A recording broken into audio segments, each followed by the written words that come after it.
মৰমৰ বন্ধু বান্ধৱীসকল তোমালোক সকলোকে আমাৰ এই চেনেললৈ পুনৰবাৰ স্বাগতম জনাইছোঁ। আজিৰ এই ভিডিঅ'ত ডিএলএডৰ প্ৰি এণ্ট্ৰি টেষ্ট এক্সামৰ চিলেবাছ অনুসৰি আসাম হিষ্ট্ৰীৰ 200টা MCQ তোমালোকৰ বাবে লৈ আহিছোঁ। পাৰ্ট 1ত আমি 50টা MCQ আলোচনা কৰিম, গতিকে তোমালোকে ভিডিঅ'টি শেষলৈকে চাই থাকা।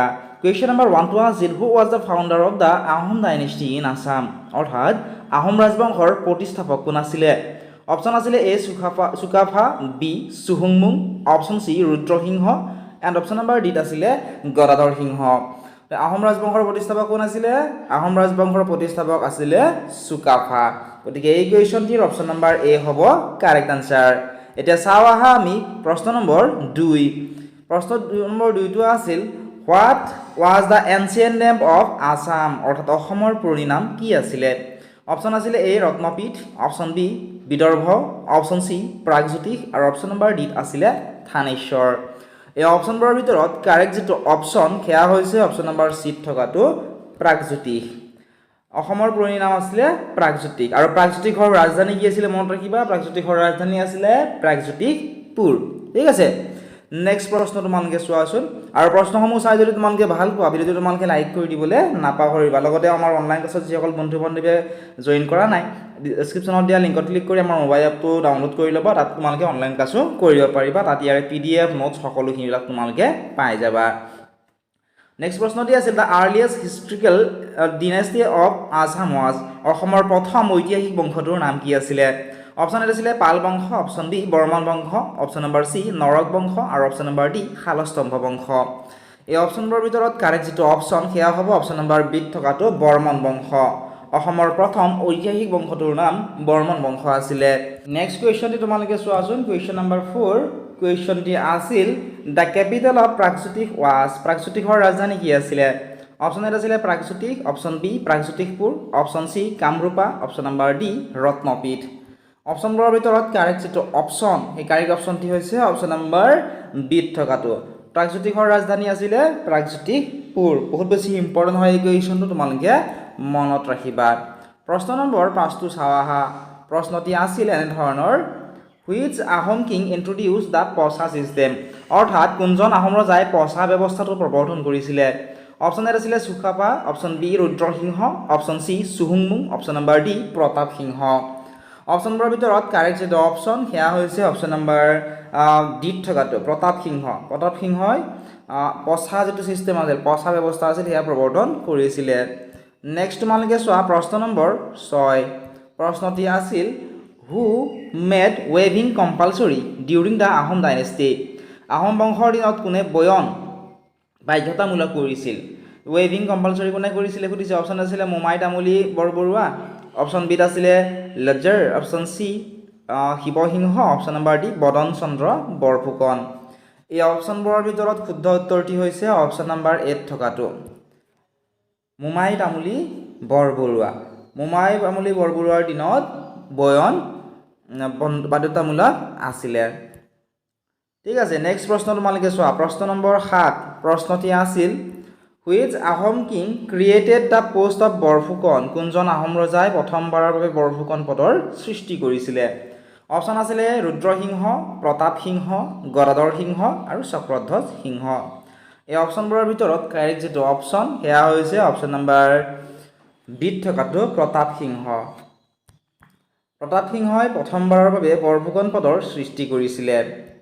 এতিয়া চাওঁ আহা আমি প্ৰশ্ন নম্বৰ 8। প্ৰশ্নটি বহুত বেছি ইম্পৰ্টেণ্ট হয়, তোমালোকে মনত ৰাখিবাই। হু ৱাজ ন'ন এজ বামুণী কোঁৱৰ, বামুণী কোঁৱৰ নামেৰে কোনজন জনাজাত আছিলে? এই কুৱেশ্যনটো গ্ৰেড 3 কুৱেশ্যন পেপাৰতো আহিছিলে।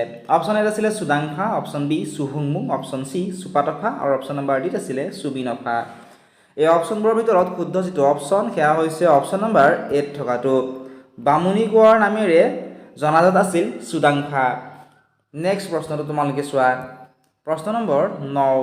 প্ৰশ্নটি আছিল which Ahom king started the গৰিগৰুথা চেৰেমনি। অপশ্যন এ আছিলে চুডাংফা, চুহুংমুং, চুপিমফা আৰু নান অফ দিছ, অৰ্থাৎ অপশ্যনবোৰৰ ভিতৰত এটাও নহয়। শুদ্ধ উত্তৰটি হৈছে অপশ্যন নম্বৰ এত থকাটো চুডাংফা। প্ৰশ্ন নম্বৰ 10 তোমালোকে চোৱা। এইটো বহুত বেছি ইম্পৰ্টেণ্ট প্ৰশ্ন হয়। প্ৰশ্নটি আছিল when did Sukaphaa enter Assam and establish the Ahom kingdom, প্ৰথম আহোম ৰজা চুকাফাই কেতিয়া অসমত প্ৰৱেশ কৰি আহোম ৰাজ্য প্ৰতিষ্ঠা কৰিছিলে অপশ্যন এ আছিলে 1228 খ্ৰীষ্টাব্দত অপশ্যন বি 1237 খ্ৰীষ্টাব্দত অপশ্যন নম্বৰ চি 1240 খ্ৰীষ্টাব্দত আৰু অপশ্যন নম্বৰ ডি আছিলে 1250 খ্ৰীষ্টাব্দত এই অপশ্যনবোৰৰ ভিতৰত কাৰেক্ট অপশ্যনটি হৈছে অপশ্যন নম্বৰ 8 থকাটো 1228 খ্ৰীষ্টাব্দত পাটকাই পৰ্বত পাৰ হৈ আহি আহোম ৰজা চুকাফাই অসমত প্ৰৱেশ কৰি আহোম ৰাজ্য প্ৰতিষ্ঠা কৰিছিলে প্ৰশ্ন নম্বৰ 11 তোমালোকে চোৱা প্ৰশ্নটি আছিল When did the Battle of Horaighat take place? Horaighator যুদ্ধ কেতিয়া হৈছিল অপশ্যন এ আছিলে 1667 খ্ৰীষ্টাব্দত অপশ্যন বি 1671 খ্ৰীষ্টাব্দত অপশ্যন চি 1615 আৰু অপশ্যন নম্বৰ ডি 1681 অপশ্যনবোৰৰ ভিতৰত শুদ্ধ কি হ'ব শুদ্ধটি হৈছে অপশ্যন নম্বৰ বি থকাটো 1671 চনত হৰাইঘাটৰ যুদ্ধ হৈছিলে কাৰ মাজত হৈছিলে আহোম আৰু মোগলৰ মাজত আহোমৰ সেনাপতি কোন আছিলে লাচিত বৰফুকন আৰু মোগলৰ সেনাপতি আছিলে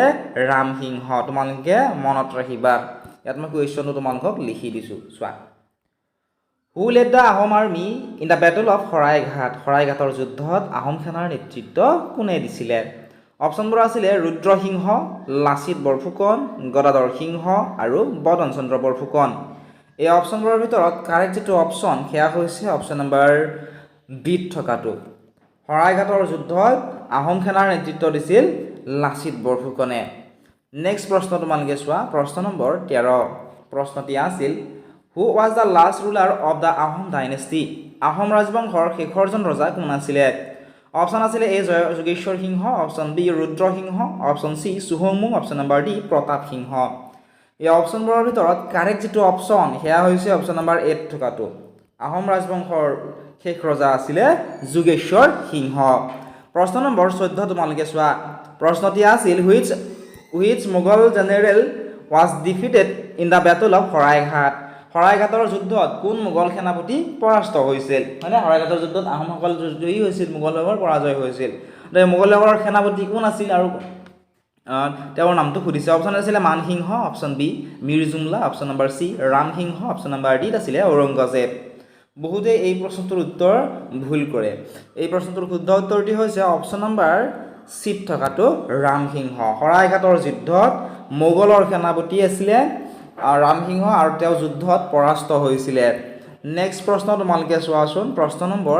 21 প্ৰশ্নটি আছিল হু এষ্টাব্লিছ দা চৰাইদেউ কেপিটেল চৰাইদেউত ৰাজধানী কোনে স্থাপন কৰিছিল অপশ্যন আছে চুকাফা ৰুদ্ৰ সিংহ সুহুংমুং আৰু গদাধৰ সিংহ অপশ্যনবোৰৰ ভিতৰত কাৰেক্ট অপশ্যন যেটো সেয়া হৈছে অপশ্যন নম্বৰ 8 থকাটো চুকাফা ঠিক আছে চুকাফা হৈ আছে তোমালোকে অলপ শুধৰাই ল'বা কেতিয়াবা দুই এটা ৱাৰ্ড টাইপ কৰোঁতে ভুল হৈ যায় তো চৰাইদেউত ৰাজধানী স্থাপন কৰিছিলে চুকাফাই অপশ্যন এ হ'ব কাৰেক্ট আনসাৰ নেক্সট কুৱেশ্যন তোমালোকে চোৱা কুৱেশ্যন নম্বৰ 32 কুৱেশ্যনটি আছিল in which year did da British annex Assam ব্ৰিটিছে কিমান চনত অসম দখল কৰিছিলে অপশ্যন এ আছিলে 1824 চনত অপশ্যন বি 1826 চন অপশ্যন চি 1837 চন অপশ্যন ডি 1840 চন তো ব্ৰিটিছে অসম দখল কৰিছিলে 1826 চনৰ 24 ফেব্ৰুৱাৰী তাৰিখে ইয়াতে চোৱাচোন মই তোমালোকক ডেটটো লিখি দিছো ডেটটো বহুত বেছি ইম্পৰ্টেন্ট হয় 1826 চনৰ 24 ফেব্ৰুৱাৰী তাৰিখে ব্ৰিটিছে অসমখন তেওঁলোকৰ অধীনলৈ নিছিল